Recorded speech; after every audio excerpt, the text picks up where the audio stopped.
தமிழ் பேசும் மக்களின் உரிமை குரலான வீரகேசரியின் மதிய நேர செய்திகள். வாசிப்பது எம் சிக்கா ரவி, செய்தியாசிரியர் எஸ் லோகேஸ்வரன். முதலில் தலைப்புச் செய்திகள். தொடரும் ஆபத்துகள். பதுளையில் உடனடியாக வெளியேற்றப்பட்ட 238 குடும்பங்கள், 5346 வீடுகள் சேதம், 85,351 பேர் முகாம்களில். 143 கிலோமீட்டர் தூரம் பாதிப்பு. கடல் மற்றும் கடற்கரை பகுதிகளுக்கு பெரும் அச்சுறுத்தல். கோட்டாவுக்கு மரண அச்சுறுத்தல். சத்திய கடதாசியை சமர்ப்பிக்க காலக்கெடு. உயர்தர பரீட்சை. நடைபெறாத பாடங்களுக்கான நேர அட்டவணை வெளியீடு. தமது பரீட்சை நிலையத்திற்கு செல்ல முடியாத மாணவர்களுக்கு வெளியான முக்கிய அறிவிப்பு. கொலைக்கு பழி வாங்குவதற்காக தீட்டப்பட்ட திட்டம் வசமாக சிக்கிய 5 பேர். வெனிசுலாவின் எண்ணெய் கப்பலை கைப்பற்றிய அமெரிக்க போர்க்கப்பல்கள், அதிகரித்த பதற்றம். உள்நாட்டு செய்திகள். மண்சரிவு அபாயம் காரணமாக பதுளை மாவட்டத்தில் மேலும் 238 குடும்பங்களைச் சேர்ந்த 806 பேர் அவர்களது வசிப்பிடங்களில் இருந்து வெளியேற்றப்பட்டுள்ளதாக பதுளை மாவட்ட செயலாளர் பிரபாத் அபேவர்தன தெரிவித்துள்ளார். வடகிழக்கு பருவமழையின் தாக்கம் காரணமாக தொடர்ந்து அங்கு மழையுடனான வானிலை நிலவுவதால் தேசிய கட்டிட ஆய்வு நிறுவனத்தின் ஆலோசனையின் பேரில் இந்த நடவடிக்கை எடுக்கப்பட்டுள்ளதாக அவர் சுட்டிக்காட்டினார். நேற்று குறித்த நபர்களை பாதுகாப்பான இடங்களுக்கு மாற்ற நடவடிக்கை எடுக்கப்பட்டதாக பதுளை மாவட்ட செயலாளர் பிரபாத் அபேவர்தன குறிப்பிட்டார். විශේෂයෙන්ම ඒ වන විට බදුළු දිස්ත්‍රික්කයේ ප්‍රාදේශීය ලේකම් කොට්ටාස 15 14ක් පමණයි ආපදාවට ලක් වෙලා තිබුණේ. නමුත් ඊයේ ඇති වුණු වැසි තත්ත්වය නිසා එතෙක් ආපදාවකට භාජනය නොවී තිබුණු රිදීමාලියද්ද ප්‍රාදේශීය ලේකම් කොට්ටාසයත් ආපදාවකට ලක් වුණා. රිදීමාලියද්ද ප්‍රාදේශීය ලේකම් කොට්ටාසේ කළුකැලේ කන්ද නායයන් හේතුවෙන් එහි පවුල් 50කට අයත් 129 දෙනෙක් සුරක්ෂිත මධ්‍යස්ථානවල රඳවන්නට, තවත් පවුල් විශාල පිරිසක් සංඛ්‍යාවක් අපිට ආරක්ෂිත ස්ථාන කරා ඉවත් කිරීමට සිදු වුණා. විශේෂයෙන්ම සොරණාතොට කොට්ටාසේ පවුල් 60ක 157 දෙනෙක්, ඒ වගේම ඌපර්ණගම කොට්ටාසේ පවුල් 72ක 127 දෙනෙක්, රිදීමාලියද්ද කොට්ටාසේ පවුල් 50ක 139 දෙනෙක්, ඒ වගේම මීගහකිවුල කොට්ටාසේ පවුල් 35ක 158 දෙනෙක් මේ නායයන් ඇතිවීම හා සක්‍රිය වීම හේතු නිසා ඉවත් කරන්නට සිදු වුණා. ඊට අමතරව හාජන ප්‍රාදේශීය ලේකම් කොට්ටාසේ පවුල් 18කට අයත් 87 දෙනෙක් සහ කල්ල ප්‍රාදේශීය ලේකම් කොට්ටාසේ දෙමෝදර ප්‍රදේශයේ නදවිල්කිනි ස්ථානයේ ප්‍රසිද්ධ ස්ථානයක්, දෙමෝදර නැරඹුම් ස්ථානයේ විදිහට සැලකෙන රෝහලට ලිහිලින් තියෙන කොටසේ පවුල් 34කට අයත් 148 දෙනෙක් වශයෙන් පවුල් 238කට අයත් 806 දෙනෙක් තමන්ගේ නිවාස වලින් ඉවත් කිරීමට සිදු වුණා. මේක අවශ්‍යமான ප්‍රක්‍රියා. 15 பிரதேச செயலாளர் பிரிவுகளில் 14 பிரிவுகள் பாதிக்கப்பட்டுள்ளன.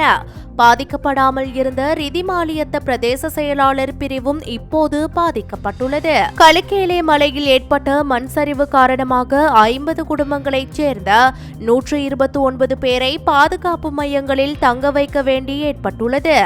சொர்ணா தோட்ட பிரிவில் 60 குடும்பங்களைச் சேர்ந்த 157 பேரும், உவா பரணகம பிரிவில் 40 குடும்பங்களைச் சேர்ந்த 127 பேரும், ரிதிமாலியத்த பிரிவில் 50 குடும்பங்களைச் சேர்ந்த 139 பேரும், மீகஹக்கியுள்ள பிரிவில் 35 குடும்பங்களைச் சேர்ந்த 158 பேரும் மண்சரிவு அபாயம் காரணமாக அவர்களது சொந்த இடங்களில் இருந்து வெளியேற்றப்பட்டுள்ளனர். ஆலியல பிரதேச செயலாளர் பிரிவில் 18 குடும்பங்களைச் சேர்ந்த 87 பேரும், எல்ல பிரதேச செயலாளர் பிரிவில் 34 குடும்பங்களைச் சேர்ந்த 148 பேரும் என மொத்தம் 238 குடும்பங்களைச் சேர்ந்த 806 பேர் வீடுகளில் இருந்து வெளியேற்றப்பட வேண்டிய நிலை ஏற்பட்டதாக அவர் தெரிவித்தார். මීගොල්ල ප්‍රදේශයේ ඇති වුණ යාමක් හේතුවෙන් අපිට පවුල් 35කට අයත් 158 දෙනෙකු වෙන ස්ථාන වලින් ඉවත් කිරීමට අවශ්‍යව තිබෙනවා. නමුත් තාමත් මේ ජනතාව තමන්ගේ නිවෙස් අතහැර යන්නට සූදානම් නැහැ. ඒ කියන්නේ ඔවුන් තාමත් ආපදාවට මුහුණ දෙමින් එතනට ඉන්න බලාපොරොත්තු වෙනවා මිස ජීවිත බේරා ගැනීමට කටයුතු කරන ආකාරයක් දකින්නේ නැහැ. ඒ නිසා මහ ජනතාවගෙන් බොහොම කාරුණික වෙනවා. පසුගියදා ඇතිවුණු මරණවලින් සැලකිය යුතු සංඛ්‍යාවක් සිදු වුණේ මේ මාර්ගෝපදේශ පිළිනුපදීම නිසා සියල්ලට වඩා ජීවිතය වටිනවා. ඒ නිසා අපි ලබා දෙන උපදෙස් පිළිපැද ජීවිතය ආරක්ෂා කරගන්න. இன்பசு அப்பி தேபுல சஹா இதேவேளை நாடு முழுவதும் அண்மையில் ஏற்பட்ட நிலச்சரிவு மற்றும் வெள்ளத்தால் பாதிக்கப்பட்ட 26,841 குடும்பங்களைச் சேர்ந்த 85,351 பேர் தற்போது தற்காலிக தங்குமிடங்களில் தங்க வைக்கப்பட்டுள்ளதாக அனர்த்த முகாமைத்துவ மத்திய நிலையம் தெரிவித்துள்ளது. அவர்கள் 873 மையங்களில் தங்க வைக்கப்பட்டுள்ளனர் என அனர்த்த முகாமைத்துவ மத்திய நிலையம் குறிப்பிட்டுள்ளது. இதேவேளை பேரிடர் காரணமாக நாடு முழுவதும் பதிவான உயிரிழப்புகளின் எண்ணிக்கையானது 639 உயர்ந்துள்ளது. அதே நேரம் 193 பேர் காணாமல் போயுள்ளனர். 5,346 வீடுகள் முழுமையாக சேதமடைந்துள்ளன. 86,245 வீடுகள் பகுதியளவில் சேதமடைந்துள்ளதாகவும் அனர்த்த முகாமைத்துவ மத்திய நிலையம் இன்று வெளியிட்டுள்ள அறிக்கையில் சுட்டிக்காட்டப்பட்டுள்ளது.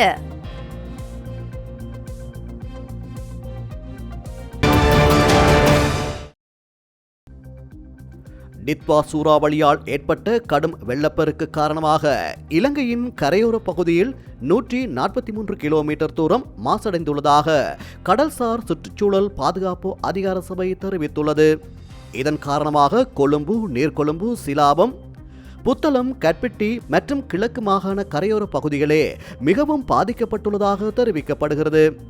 நாடு முழுவதும் நிலவிய கடும் மழையின் காரணமாக மண்சரிவுக்கு உள்ளான அனைத்து பகுதிகளிலிருந்தும் வீடுகளில் இருந்தும் பொருட்களும் குப்பைகளும் ஆற்று பள்ளத்தாக்குகள் ஊடாக இறுதியாக கடற்கரை பகுதிகளையே வந்தடைந்துள்ளன.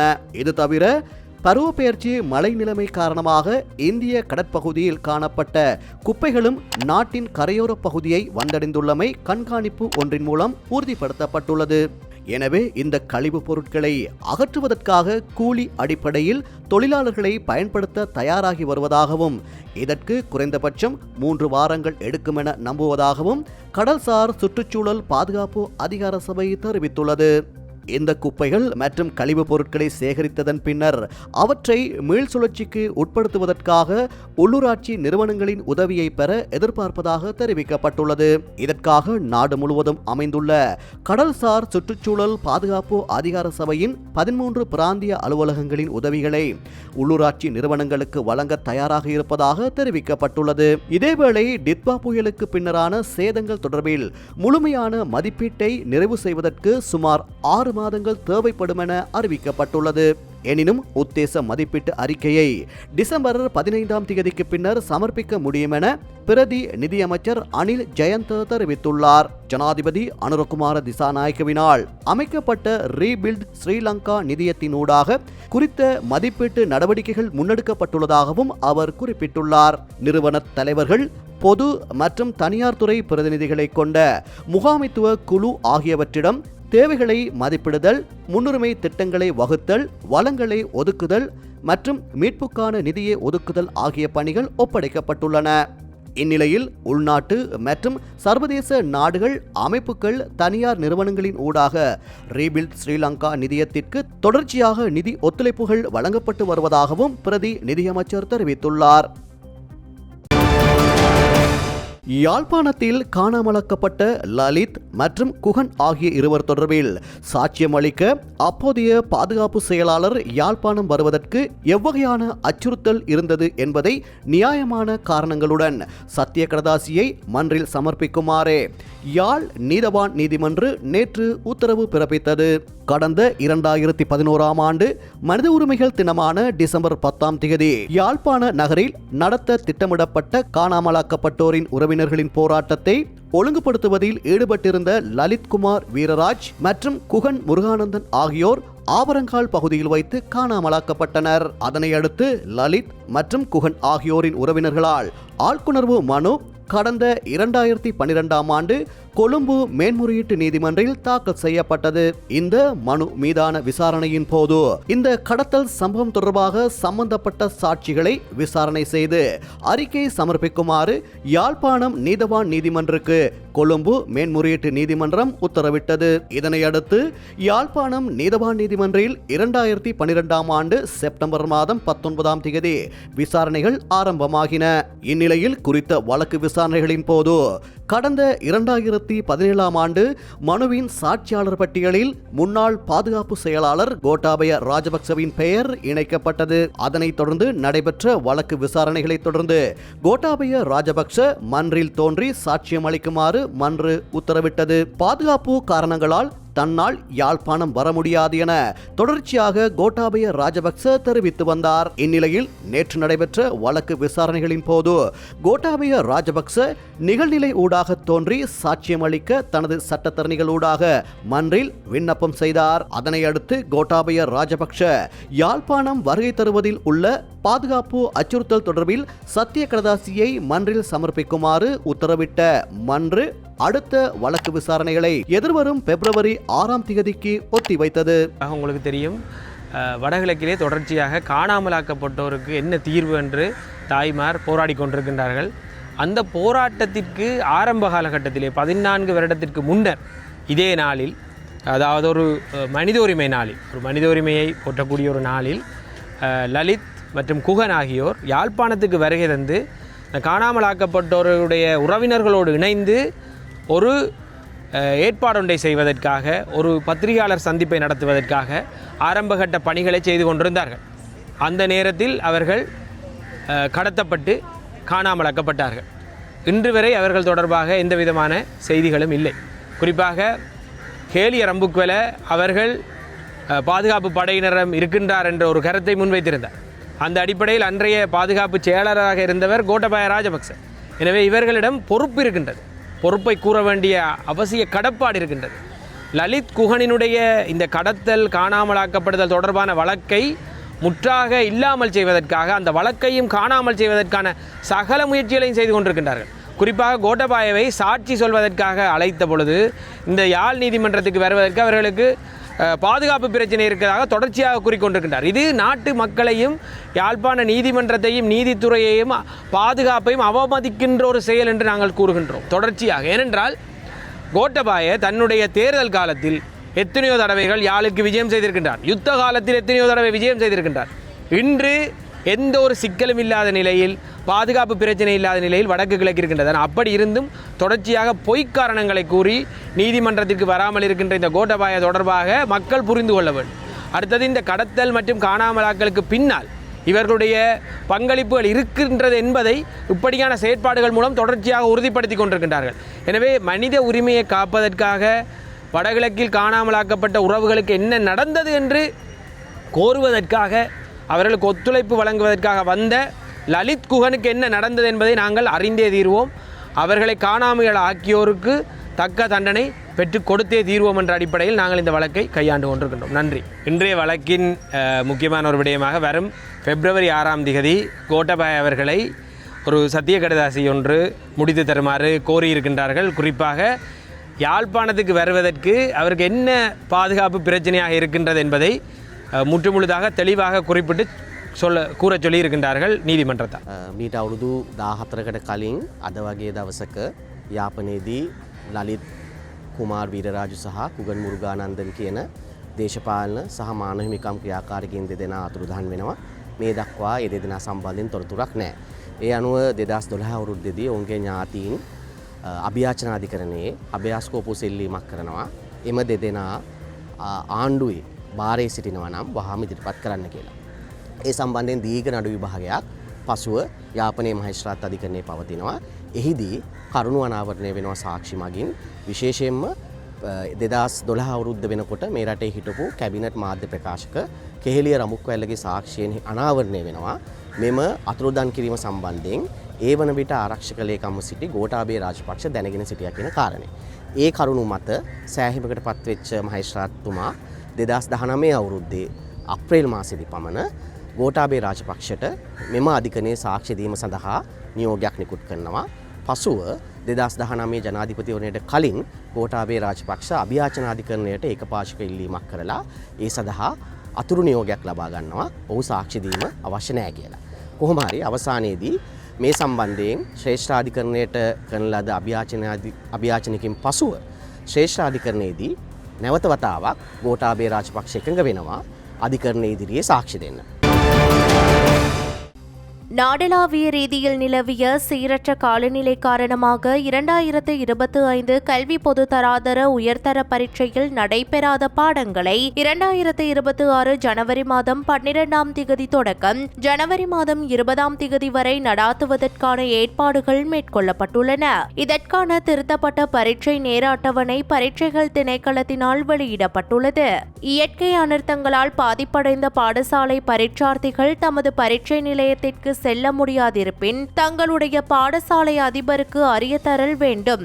அவ்வாறு அதிபர்களும் தமது பாடசாலையில் பாதிக்கப்பட்ட பரீட்சார்த்திகள் இருப்பின் அது தொடர்பாக வலய கல்வி பணிப்பாளர் பரீட்சை ஆணையாளர் ஆகியோருக்கு அறியத்தர வேண்டும் என்றும் பரீட்சை திணைக்களம் வலியுறுத்தியுள்ளது. அவ்வாறே பாதிப்படைந்த தனிப்பட்ட பரீட்சார்த்திகள் தமக்குரிய பரீட்சை நிலையத்திற்கு செல்ல முடியாதிருப்பின் 1911 என்ற அவசர தொலைபேசி இலக்கத்துக்கோ அல்லது 0112784208 0112784537 ஆகிய இலக்கங்களுக்கோ அழைத்து தகவல்களை தெரிவிக்க முடியும் என பரீட்சை திணைக்களம் தெரிவித்துள்ளது. தெஹிவளை பகுதியில் ஒருவரை கொலை செய்ய திட்டம் தீட்டிய 5 சந்தேக நபர்கள் கைது செய்யப்பட்டுள்ளனர். தெஹிவளை வனரத்தன வீதி பகுதியில் விளையாட்டு மைதானத்திற்கு அருகில் ஒருவரை சுட்டுக்கொலை செய்ததுடன் மற்றொரு நபரை காயப்படுத்திய குற்றத்திற்கு பழிவாங்கும் விதமாக தெஹிவளை பகுதியில் ஒருவரை கொலை செய்ய திட்டம் தீட்டிய 5 சந்தேக நபர்கள் கைது செய்யப்பட்டுள்ளனர். தெஹிவளை போலீஸ் பிரிவிற்குட்பட்ட ரத்மலானை பகுதியில் மேல் மாகாண தெற்கு மாவட்ட குற்றப்பிரிவினரால் நேற்று காலை இந்த கைது நடவடிக்கை முன்னெடுக்கப்பட்டது. சந்தேக நபர்கள் 22 முதல் 36 வயதிற்கிடைப்பட்ட பன்குளம், ரத்மலானை, பொரலஸ்கமுவ மற்றும் மொரட்டுவ பகுதிகளை சேர்ந்தவர்கள் என தெரியவந்துள்ளது. கைது செய்யப்பட்ட சந்தேக நபர் ஒருவரிடமிருந்து 15 கிராம் ஹெரோயின் போதைப் பொருள் கைப்பற்றப்பட்டுள்ளது. கல்கிச படோவிட்ட பகுதியைச் சேர்ந்த ஒருவரை கடந்த ஜனவரி 19ஆம் திகதி துப்பாக்கியால் சுட்ட குற்றத்தில் அவர் துப்பாக்கிச்சூடு நடத்தியவர் எனவும் அந்த குற்றத்திற்கு கல்கிஸ்ஸ நீதவான் நீதிமன்றத்தில் வழக்கு நிலுவையில் உள்ளதும் தெரியவந்துள்ளது. மேலும் சந்தேக நபர்களிடமிருந்து தெரியவந்த தகவல்களின் அடிப்படையில் குற்றத்தை செய்ய தயாராக இருந்த ஒரு மோட்டார் சைக்கிள் கண்டுபிடிக்கப்பட்டுள்ளதுடன் மோட்டார் சைக்கிளில் இணைக்கப்பட்ட ஒரு இலக்கத்தகட்டின் பதிவு இலக்கம் ஹோமாகம பகுதியில் திருடப்பட்ட ஒரு மோட்டார் சைக்கிளின் இலக்கத்தகடு என்பது தெரியவந்துள்ளது. சந்தேக நபர்கள் இன்று கல்கிஸ்ஸ நீதவான் நீதிமன்றத்தில் ஆஜர்படுத்தப்பட்டுள்ளதுடன் மேல் மாகாண தெற்கு மாவட்ட குற்றப்பிரிவு மேலதிக விசாரணைகளை மேற்கொண்டு வருகிறது. வடக்கு, வடமத்திய, கிழக்கு, மத்திய மற்றும் ஊவா மாகாணங்களில் இடைக்கிடையே மழையோ அல்லது இடியுடன் கூடிய மழையோ பெய்யக்கூடும் என வளிமண்டலவியல் திணைக்களம் எதிர்வு கூறியுள்ளது. வடக்கு மாகாணத்தில் சில இடங்களில் சுமார் 50 மில்லிமீட்டர் அளவில் பலத்த மழை பெய்யலாம் என அந்த திணைக்களம் தெரிவித்துள்ளது. மேல் மற்றும் சப்ரகமுவ மாகாணங்களிலும் காலி மற்றும் மாத்தறை மாவட்டங்களிலும் பிற்பகல் வேளைகளில் ஆங்காங்கே மழையோ அல்லது இடியுடன் கூடிய மழை பெய்யலாம். சப்ரகமுவ, மத்திய மற்றும் தென் மாகாணங்களின் சில இடங்களில் அதிகாலை வேளையில் பனிமூட்டமான நிலை காணப்படலாம். இடியுடன் கூடிய மழை பெய்யும் சந்தர்ப்பங்களில் ஏற்படக்கூடிய தற்காலிகமான பலத்த காற்று மற்றும் மின்னல் தாக்கங்களினால் ஏற்படும் ஆபத்துகளை குறைத்துக் கொள்ள தேவையான நடவடிக்கைகளை எடுக்குமாறு வளிமண்டலவியல் திணைக்களம் பொதுமக்களை அறிவுறுத்தியுள்ளது. வெளிநாட்டு செய்திகள். டொனால்ட் ட்ரம்பின் போர்க்கப்பல்கள் வெனிசுலாவின் எண்ணெய் டேங்கரை கைப்பற்றியதால் பதற்றம் அதிகரித்துள்ளது. சீனாவிற்கு எண்ணெய் வழங்கும் மிகப்பெரிய நாடுகளில் வெனிசுலாவும் ஒன்று. இது நாட்டின் எண்ணெய் ஏற்றுமதியில் 55% முதல் 90% வரையிலான இடமாக இருந்து வருகிறது. அந்நாட்டின் முக்கிய வருடாந்திர வருவாய் என்பது ரஷ்யா, சீனா மற்றும் பிற கரீபியன் நாடுகளுக்கு எண்ணெய் ஏற்றுமதி செய்வதில் இருந்து வருகிறது. வெனிசுலாவின் தலைவர் நிக்கோலஸ் மதுரோ பதவி விலக வேண்டும் என டொனால்ட் ட்ரம்ப் கூறியதுடன் அந்நாட்டின் மீது எச்சரிக்கைகளை விடுத்து வருகிறார். இந்நிலையில் வெனிசுலாவின் கடற்கரையில் ஒரு எண்ணெய் டேங்கரை ட்ரம்பின் போர்க்கப்பல்கள் கைப்பற்றியுள்ளன. அமெரிக்க கடலோர பாதுகாப்பு படை அதிகாரிகளால் இந்த நடவடிக்கை மேற்கொள்ளப்பட்டதாக தெரிய வந்துள்ளது. இதனால் பிராந்தியத்தில் பதற்றம் அதிகரித்துள்ளது. ஆனால் இது எங்கு நடந்தது என்று அதிகாரிகள் துல்லியமாக கூறவில்லை என்றும் எண்ணெய் டேங்கரின் பெயர் குறிப்பிடப்படவில்லை என்றும் சர்வதேச ஊடகங்கள் தெரிவித்துள்ளன. வெனிசுலாவின் எண்ணெய் விநியோகத்தில் தலையிட ட்ரம்ப் நிர்வாகம் எடுத்த முதல் நடவடிக்கை இதுவாகும். மேலும் இதுவரை கைப்பற்றப்பட்டவற்றில் இது மிகப்பெரியது. இப்போது வேறு விடயங்கள் நடக்கின்றன என டொனால்ட் ட்ரம்ப் வெள்ளை மாளிகையில் செய்தியாளர்களிடம் குறிப்பிட்டுள்ளார். மதுரோவின் அரசு கடந்த மாதம் நாளொன்றுக்கு 9 லட்சம் பேரல்களுக்கு மேல் எண்ணெயை ஏற்றுமதி செய்தமை குறிப்பிடத்தக்கது.